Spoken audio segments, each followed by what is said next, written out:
Hi, this is Caroline coming to you from sweaty Holland. And so we're going through a heat wave here in the Netherlands. And so to honor that fact, I would like to do this video on some heat tips. I have gathered a lot over the years because I am not a naturally heat tolerant person, let alone a heat loving person. So I've had to, learn some strategies to deal. And I want to share 4 with you in this video. Okay, first one is the hardest. It's acceptance. There is nothing you can do about the heat. You cannot change it. You cannot will it away. You cannot fight with it. You cannot make it disappear by being an extra good person. So the first thing you have to do is just really accept it's gonna get hot. And if you're not a heat loving person, that probably means that you're gonna feel a little lethargic. You're not gonna be able to do as much as normal. You're gonna have to use special strategies to cool down. You're gonna be limited, right? Like the heat limits you. I know this is not true for everyone. A few years ago, the neighbors were remodeling, and we also had a heat wave. And I was speaking to some of the people working there, and they were kind of young guys, and one of them was just he was like, "Oh, I'm fine. I actually kind of like the heat." I think at the time it was like 34 degrees Celsius. I'll put the Fahrenheit in the video. I have to look it up. And I was just like, how can they even function, let alone do heavy manual labor? He was like, "Oh no, I'm like half Indonesian, so it's in my blood. I'm fine." Like he was happy and he was good, right? So there are people like that. And you may have some people in your life who are like that. You might have friends who just really love it and they love to go barbecuing when it's really hot, which I think is insane. Like it's already really hot out there, and now you're gonna add more heat, and you're gonna hang over the heat to like cook your food. Usually at the hottest point of the day, it's like, no. So the first tip was you have to accept this is going to take a bit of an adjustment, and you can't do what you normally would do, and you have to adjust to the weather. When you can just accept that, it saves a lot of stress. Believe me, it really does. The second thing is you have to realize there's people out there who really love hot weather, and they get together and they do barbecues in the middle of the hottest point of the day, and they go sunbathing and they go to the beach, and you have to realize and recognize who those people are, because they're going to invite you to go places, and they're going to sit out in the sun, and they're going to be running around and be all happy while you're basically melting into a puddle and just feeling horrible, right? So I just had an invite like that recently where somebody invited me to kind of an informal dinner thing, and it was going to be on a day when it was going to be about, I think, 33 degrees or something, at the hottest point, which meant that by the time it was dinner time, it would still be around 31 degrees Celsius, which for me is still too hot to be outside doing stuff. So I said, thanks for the invite, but not that day. It's just too hot for me. So this is the second tip. Saves a lot of stress if you can just look ahead. If you've got invites coming to go places, if you know it's going to be a really hot day and it's going to be too hot for you, just let people know. Just say, look, it's really cool. I'd love to go and do a barbecue. I'd love to go to the beach. I'd love to go have a picnic. I'd love to go for a hike, but not in those degrees, not in that temperature, because it's just too much for me. And chances are people will understand. But if you have friends who love the heat, they're not going to think about, oh, maybe it's too hot for some people. They're just gonna be like, let's go do this, and then you're just tagging along, and then you realize wait, everybody else is fine and I'm just kind of dying inside. Oops. So this just helps a lot if you can just think ahead. Where are people going? What are they doing? What are you invited to? What temperature is it going to be? It might be too hot, and then just say no in advance and say, it's just a temperature. Do it again when it's 10 degrees cooler, and I'll join in, but not today. Okay. Third tip is, especially when it's really, really hot, when you go outside and the heat kind of hits you like a blanket or like an oven, you're just like, who opened the oven door? Is sit down and let your body adjust for 10 minutes. Maybe you need 15, maybe you need 20. And I know it sucks if you want to go somewhere and you're like, I have to go over there and I have to do this thing. But if you go from a cooler inside space to outside and getting active right away, it's a really huge shock for your body when you're not a naturally heat-loving person, okay? So your body's gonna be like, ah! And then on top of your body not being used to the heat yet, it's, you know, you're doing something, so you're acquiring something. So it really helps if you first sit down, let yourself hate the heat. Let yourself just feel miserable. Let yourself feel depressed. Let yourself be like, oh, it's so hot. But just sit, and you'll find if you just stay quietly sitting in the shade, obviously, that after about 10, 15, 20 minutes, you start to adjust. And it doesn't feel as hot anymore. It doesn't feel as crazy anymore. It doesn't feel as extreme anymore. And then you can actually go do something. You don't want to, intensely exercise or anything, but then you can just kind of walk calmly and you'll be okay. You can go somewhere, you'll be okay. But if you jump from that cooler inside space to doing something outside in the heat right away, you're probably gonna feel really bad, which doesn't happen if you give yourself time to adjust first. Okay, I had another last tip. I need to look this up.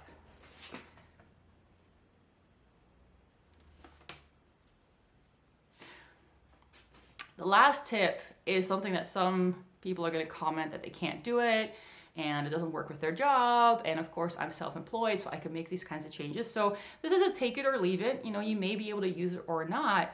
But the last tip is to just adjust your day rhythm, your day-night rhythm based on the heat.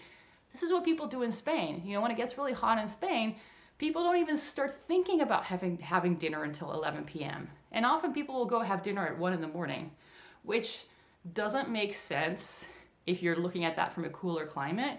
But I can tell you when it gets really hot, I'm not hungry. I'm just kind of getting by on, you know, some fruit juices or some really easy to digest things to keep my blood sugar up. I'm not really eating that much. And it's only when the temperature is cool that I start to get hungry. Turns out I'm not alone. You know, there's whole countries who like completely adjust their rhythm and everybody goes along with it, because if you can be outside when it's cooler, yeah, it's dark, but it's cooler. You can do things, you can be active, you can hang out with people, you can have fun, you can get stuff done. And then you sleep during part of the day, either because you sleep in or you sleep, you know, during the night, but it's shorter. And then you take a siesta in the afternoon when it's really hot. When you're naturally sleepy anyway, you're working with the rhythms of your body, of the weather, and it just makes everything a lot easier. When I let myself sleep through the hottest periods of the day, it doesn't feel so bad, you know, because I can be active more because I'm awake when it's cooler. And then when it's really hot and everything's just kind of sluggish and you just feel like you can't do anything even if you wanted to, if you're sleeping, well, that's perfect, right? So this is something that's worth doing, even if most of the week you can't do it. You know, do this on the weekends. If you have kids, you know, maybe the kids want to have a siesta with you. It's just kind of a mindset shift, because if you're not used to hot weather often, there's going to be this mindset of just keep going the way you have, you know, have your normal wake up times, have your normal sleep times. And there's this, I know in my family, you know, there was like never any adjustments. It was just always just like keep going the way we have traditionally always done. But you have to look around and see, like, what are people in hot weather countries doing? How do they deal with the heat? You know, like southern France as well, like shops just closed during the midday heat. You want to buy something, too bad, come back at 4 p.m., you know, when the worst of the heat's over. So there's lots of places where if there's a lot of heat, people start adjusting their rhythms. And this can be a great source of inspiration, even if the really bad heat only hits for 1 or 2 weeks or 3 weeks, you know, a year in your country, in your area. It's still really worth doing that. You know, and I live in the Netherlands. We don't really have like a hot weather culture at all. I live in the south, which is, we have, the area where I live, we seem to have a really nice microclimate where it's actually nicer weather than even in the surrounding areas, and definitely compared to the north of the Netherlands. So most of the year, this is great. We have more sunshine, we have warmer weather, but when it gets really hot in Holland overall, it gets extra hot down here. So I've really had to up my strategies for dealing with heat. I hope this was helpful. If you want more, I've got a bunch more strategies on dealing with heat in the Happy Sensitive Library. I've collected many over the years that have to do with just practical little adjustments. mindset, attitudes, planning, and also emotional, because a lot of what the heat does is very emotional. So how do you deal with that? Okay, so this is the library page that you see when you go to the link, and it just has a little bit of information about, what the library is. And I'm just going to scroll down to an overview of all the resources to show you where the Summer Stress Kit is. So these are all the, let's say, topics in the Happy Sensitive Library. And here's the Summer Stress Kit. And you can see these are like the sub chapters. There's way more information inside of those. But that's just kind of, this gives you a little sense of what to expect. And here's the introduction. This is what it looks like, the library looks like when you're inside as well, when you have a membership. So this is where the information is. And then on the left, you see all the different topics, and you can also search for a lesson. And if you're curious about kind of the tech side of it, how it works on your phone and stuff, I have a free test drive that you can take as well, where you can sign up and just kind of try a free trial version and see how it works on your devices. And just so have that peace of mind that everything works the way you like. So, in this kit, I address, what to do to take care of your overheated body, because this is really important. It's really add to the amount of stress that you have if you're getting overheated. Also, how to take care of your overheated self, because this is more than just a physical situation. It really affects how you feel on the inside. And I also relate, these strategies to sensitivity and why summer can be so overwhelming and what you can do to support your sensitive self. So I really talk about this from the perspective of high sensitivity to really help you out with this. And every time I come up with a new idea or a new strategy, right, I feel like, I have something additional to add that I haven't put in this kit yet. I add it, right? So I keep adding to this. I've added some things a few months ago where I was like, actually this is important to think about. This is helpful to think about. So that's Happy Sensitive Library. There is a lot more inside than just summer stress tips, obviously. And you can also always ask me for direction. I have a little form you can fill out when you have a membership, where you can say, okay, I'm struggling with this. I'm not sure which resources would help. And I will personally read that and get back to you over email to let you know, like, these are the courses I would recommend doing, and this is why. So if you're sweating away right now, or if you're worried, you're getting anxious because there's a heat wave coming, you don't know how to deal, go check out the resources in the Happy Sensitive Library. I've been sharing these tips with some of my local acquaintances who are also really struggling with the heat. And I was like, what I've learned over the years, just do this, just do that. And they've been doing some of these things, and they've been really noticing that they're a lot more relaxed when the hot weather is coming. So if you're stressed out about the heat right now, it's definitely possible to make things feel better, even if you're just not a naturally hot loving person. The other day, I saw this really cool story from a Dutch couple who moved to Portugal. They bought a huge piece of land, and they were gonna just basically build like a food forest kind of thing on their land. And I was like, wow, it looks really amazing. But this was the hilly part in the center of Portugal, where it gets 40 degrees Celsius in the summer, and they have a very, very long summer. And I was just like, how do they do this? How did they get any work done, let alone manual labor? Because they were like, digging up the whole area, and they were planting, and there was like so much heavy manual labor they had to do. And I was like, I would not be able to. Like, I would be able to do like 3 months of work in the winter, and then the rest of the summer just be like, okay, using tip number 99. All right, I'm gonna get through this day. Just be crazy. Anyway, so that's another thing, like just kind of, again, that first acceptance part of being realistic about what you can and can't do in the heat, how you respond to it. But also, there's people out there who tend to do really well in the heat. I don't know how they do it. I don't. I always have to kind of adjust and strategize when it gets really hot. So if that's you too, nothing wrong with you. You just need a bunch of strategies so that you can keep cool. All right. I hope this was helpful. Thanks for listening. Bye-bye. And this is the ABCs of Happy Sensitive. I have a whole bunch of different things in here, including some group calls that I've done how to stop getting overwhelmed in crowded spaces, which is really some very simple to do strategies when like you're not a crowd loving person and you're like, oh, I get so overwhelmed. There's some very specific things that you can do to help you out. I've created some courses on getting your mojo back and building energy when you're really exhausted and depleted, because I have actually gone through really bad burnout years ago. So I have experience with this. And I know how hard it is to get your energy back when you're already really, really low, you know.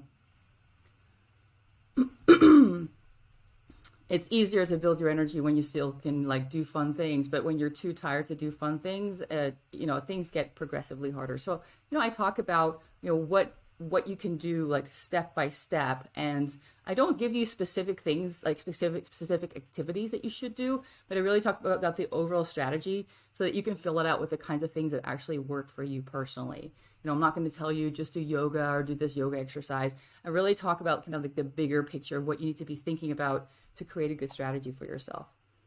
That's kind of my approach overall. You know, I'm not going to tell you, you know, do this little thing or do that little thing, because everyone's different. And what I try to teach you is like, how does this work and what kind of things are going to work and why in this context. I have a sleep kit to help you sleep.